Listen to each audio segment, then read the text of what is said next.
కథాభారతి శ్రోతలకు సుస్వాగతం. ఈ వారం కథ ఆగస్టు 1950వ సంవత్సరంలో భారతి సాహిత్య పత్రికలో ప్రచురింపబడిన రావిశాస్త్రి గారి కథ ఆఖరి దశ. కాశీనగరంలో గంగానది తీరాన తెల్లటి ఇసుక తిన్నె మీద కూర్చుని సాయంకాలపు సూర్యకిరణాలతో తళతళలాడే అలల వైపు చూస్తున్న దేవదత్తుణ్ణి వెనక నుంచి వచ్చి భుజం మీద గట్టిగా తట్టి పక్కన చతికిలపడ్డాడు చారుదత్తుడు. ఇద్దరూ సమవయస్కులు. నడికాలం దాటి జుత్తు బాగా నెరిసింది. ముఖ వర్చస్సు, దుస్తులు విలువ చూస్తే గౌరవ కుటుంబాలకి చెందిన వాళ్లలా కనిపిస్తున్నారు. ఏం చారుదత్తా, ఇంత ఆలస్యంగా వచ్చావేం? ఆందోళనగా కూడా ఉన్నట్టున్నావు. ఇంకా వార్త వినలేదా ఏమిటి నువ్వు అని ఆశ్చర్యపడుతూ అడిగాడు చారుదత్తుడు. ఏ వార్త? నేనేం వినలేదు. ఏమిటో చెప్పు త్వరగా. సుయోధన మహారాజు కూలిపోయాట. హరహరా, ఎప్పుడూ? కొద్ది దినాలే అయింది. వార్త ఇప్పుడే చేరింది. అంతా ఎలా జరిగింది? వివరాలేమిటి? ఏమిటి కథ? చివరికి ఆ భీముడే ప్రాణం పుచ్చుకున్నాట. అయితే యుద్ధం ముగిసినట్టేనా? అధర్మంతో యుద్ధం ముగిసింది. అధర్మయుద్ధం అంటున్నావేమిటి? గదాయుద్ధంలో రారాజుని జయించలేక చివరికి తొడల మీద కొట్టి చంపాట భీమసేనుడు. అలా కొట్టమని పక్క నుండి ప్రోత్సహించాట కృష్ణుడు. హరహరా, ఈ కృష్ణుడు చేయించే పాపాలకి హద్దున్నట్టు లేదు. అతగాడు సాక్షాత్తు శ్రీ మహావిష్ణువు అవతారం. అతనేం చేసినా తప్పు లేదని పాండవుల ప్రచారం. శ్రీ మహావిష్ణువు ఏదైనా అయుండొచ్చుగాని కొంపలు ముట్టించే కొరివి మాత్రం కాడు. కొంపలు ముట్టించే రాజకీయవేత్తలుండబట్టే కథ ఇంతమట్టుకు వచ్చింది. ఈ కృష్ణుడు రాజకీయవేత్తే కాట్ట, గొప్ప వేదాంతి కూడానట. అదొకటా కాక పాపం ఆ అర్జునుడు తొలిదనం నాకీ రాజ్యం వద్దు, రాళ్ళు వద్దు, చూస్తూ చేతులారా వీళ్లనెవర్నీ నేను చంపలేను అని అస్త్రసన్యాసం చేసి కూర్చుంటే ఈ నల్లవాడు మెట్టవేదాంతం అంతా బోధపరిచి పురెక్కించి రెచ్చగొట్టాట. ఆహా, నాకీ విషయం ఇంతవరకు తెలియలేదు స్మా. అయినా ఆ కిరీటికి విరక్తి పుట్టి ఉండొచ్చు. కాని ఆ పెద్దవాడి రాజ్యకాంక్ష ఎక్కడికి పోతుంది చెప్పు?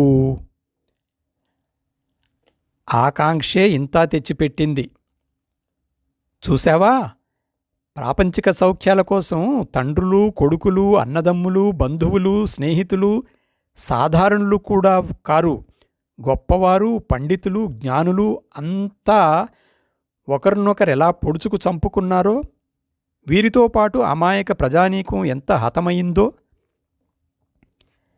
దేవదత్తా, ఎటు చూసినా అధర్మం ప్రబలిపోతోంది. ఆర్యుల్లోనే ఈ అధర్మం పొడసూపినప్పుడు ఇంకా అనార్యుల సంగతి చెప్పవలసిందేముంది అన్నాడు చారుదత్తుడు విచారంతో. ధర్మపద్ధతికి చర్మకాలం వచ్చింది అన్నాడు దేవదత్తుడు. ధర్మాధర్మాల మాటేమిటి? నీకు నాకు అందరికీ అన్నిటికీ ఆర్యావర్తానికే కాదు, మహాప్రపంచానికే అంత్యకాలం ఆసన్నమైనట్టుంది. అంతవరకు సూర్యకిరణాలు పడి మిలమిల మెరిసిన గంగాజలం కొన్ని చోట్ల ఎర్రబడింది, కొన్ని చోట్ల నల్లబడింది. హరహర మహాదేవ శంభో అన్న రవం ప్రతివైపు నుండి వినవస్తోంది. చారుదత్త దేవదత్తులు లేచి విశ్వేశ్వరాలయం వైపు నడిచారు. సాయం సమయం. సంఘారామంలో తటాకానికి దిగే చలువరాతి మెట్ల మీద నిల్చున్నారిద్దరు బౌద్ధ సన్యాసులు. ఇద్దరూ వృద్ధులు. స్నానం చేసి తుడుచుకుంటూ మాట్లాడుకుంటున్నారు. అంతేకాదా నందా, ఈ శంకరాచార్యుడు శివుడి అవతారమట, అందరూ చెప్పుకుంటున్నారు అన్నాడు ఉపాలి. ఈ బ్రాహ్మణులు మన తథాగతుడే విష్ణువంశ సంభూతుడన్నారు, ఆశ్చర్యమేముంది అన్నాడు ఆనందుడు. కాని ఎవడీ శంకరుడు, ఎక్కడ్నించి ఊడిపడ్డాడు? మంట పుట్టడం మలయాళ దేశంలో పుట్టింది, కానీ తాత ముత్తాతలెవరో ఇక్కడ్నించే తల్లి వెళ్ళారట అటువైపుకి. పూర్వాశ్రమంలో బ్రాహ్మణాధముడు. అలా చెప్పు. అయితే ఇంతకాలం తథాగతుడికి తలలొగ్గిన బ్రాహ్మణాధములు మంత్రతంత్రాలతో తిరిగి తలలెత్తుతున్నారన్నమాట.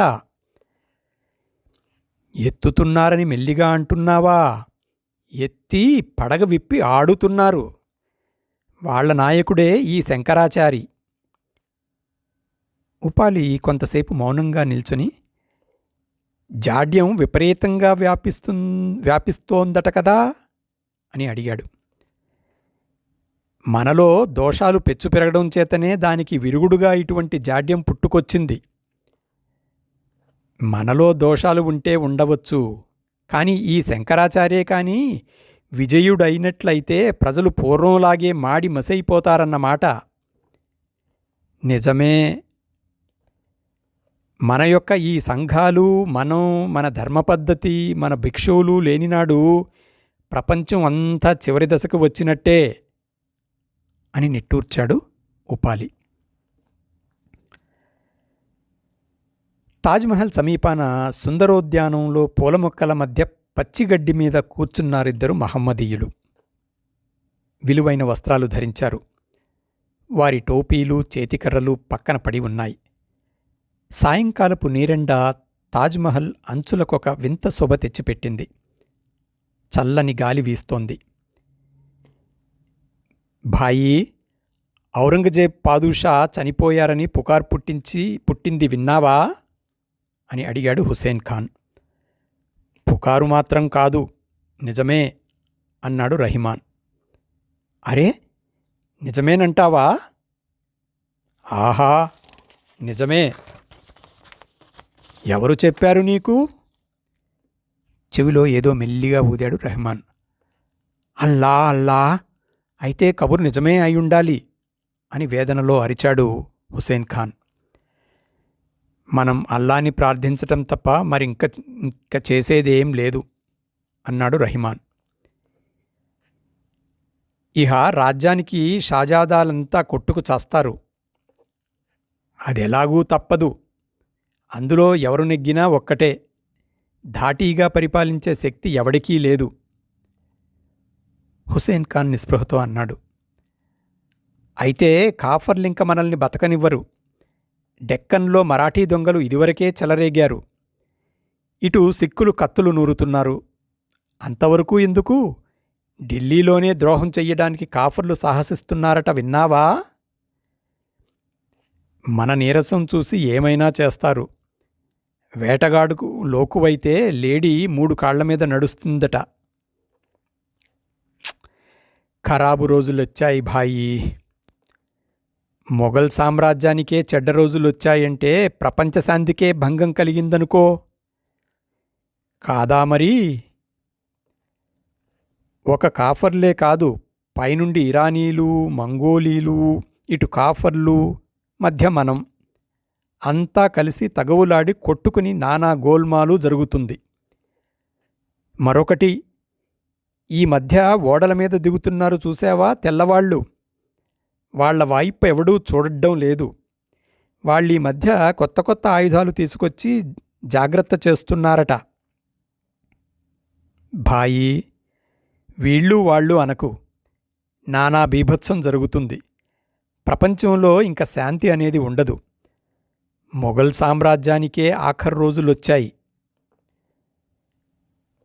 మొఘల్ సామ్రాజ్యానికే ఆఖరు రోజులొస్తే మహాప్రపంచానికే ఆఖరు రోజులొచ్చాయని లెక్క వేసుకో అన్నాడు హుస్సేన్ ఖాన్. క్రీస్తు శకం 1947వ సంవత్సరం ఆగస్టు నెల 17వ తారీఖు. ఆంగ్లేయులిద్దరూ క్లబ్బు వరండాలో వాలు కుర్చీల్లో కూర్చుని చుట్టలు కాలుస్తూ మాట్లాడుకుంటున్నారు. బాగా చీకటి పడింది. చుట్టూ కలకత్తా నగరం కన్నుల పండుగగా స్వాతంత్ర దినోత్సవాన్ని జరుపుతోంది. దీపాల తోరణాలు ఎటుచూచినా కనిపిస్తున్నాయి. తారాజువ్వలు ఆకాశాన్నందుకుంటున్నాయి. ప్రతివైపు నుంచి జయ జయధ్వనులు వినిపిస్తున్నాయి. చార్లెస్, ఈనాడింత కోలాహలం చేస్తున్న జనమంతా కొద్ది కాలంలో గోరీల్లోనూ శ్మశానాల్లోనూ ఉంటారు, చూసుకో అన్నాడు రిచర్డ్. బాగా చెప్పేవు అన్నాడు చార్లెస్. పంజాబులో అప్పుడే అల్లర్లు బయలుదేరాయి తెలుసా? పంజాబ్ అన్నమాటేమిటి, దేశమంతటా బయలుదేరాయి. వీళ్ళుట పరిపాలన సాగించేవాళ్ళు. ఇదంతా వినాశానికే వచ్చింది. అంతటికీ కారణం మన దేశంలో చేతకాని గవర్నమెంటు రావడం. అదీ ఓ కారణం అయినా దీనిలో ఫేట్ పనిచేస్తుందనుకో, ప్రపంచమంతా కుక్కల నక్కల పాలవుతుంది. మన సామ్రాజ్యం ఇలా నీళ్ల కలిసిపోతోందా? అటు రష్యన్ భల్లూకం దొరికిన వాళ్ళనందరినీ భక్షించేస్తోంది, దొరకని వాళ్ల కోసం చేతులు జాస్తోంది. ఇటు యాటం రహస్యం మనకైనా చెప్పకుండా అమెరికన్లు పట్టు కూర్చున్నారు. వాళ్ళెందుకు చెప్తారు? మన మీద మెరిగేద్దామని వాళ్ళు చూస్తున్నారు కదా. వాళ్ళు వీళ్ళు మనం కూడా జర్మనీలో బైఠాయించి రాళ్లు రువ్వుకుంటున్నాం. మన మధ్య జర్మనీయే కాక యూరప్ అంతా నలిగిపోయింది. ఇటు ఆసియాలో ఇండియన్లతో సహా అంతా కొట్టుకు చస్తున్నారు. అంతా ఘోరంగా ఉంది. చూస్తూ ఉంటే ప్రపంచానికి ఆఖరి దశ సమీపించినట్టుంది. బాగా చెప్పావు.